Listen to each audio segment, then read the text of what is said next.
মা হ্যাঁ মা, রে। ধরো এত বড় মাছ আবার কোথা থেকে আনলি? তুই ধরতে পারছিস না? কালকে বললি যে মুড়ি ঘন্ট খাবি, আজ মাছের মাথার মুড়ো দিয়ে মুড়ি ঘন্ট। প্রথমে বড় একটা কাতলা মাছ কেটে বেছে ধুয়ে মুড়োগুলো আলাদা করে নেব। এবারে এক বাটি গোবিন্দভোগ চাল ধুয়ে ভিজিয়ে রেখে দেবো 1 ঘন্টা। মাছের মাথায় নুন হলুদ মাখিয়ে ভেজে নেব। ওই তেলে আলুগুলোও ভেজে নেব। শুকনো খোলায় শুকনো লঙ্কা, জিরে, ধনে, গরম মশলা ভেজে একসাথে গুঁড়ো করে নেব।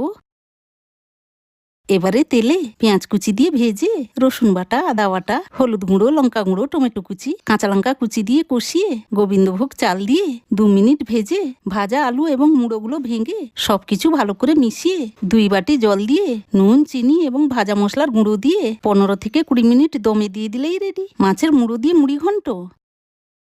বাবুরে মুড়ি ঘন্ট হয়ে গেছে, খাবি আয়। গরম গরম মাছের মুড়োর মুড়ি ঘন্ট বাড়ুন। অপেক্ষা না করে চট জলদি গপ গপ করে খেয়ে বলে উঠুন, দারুণ।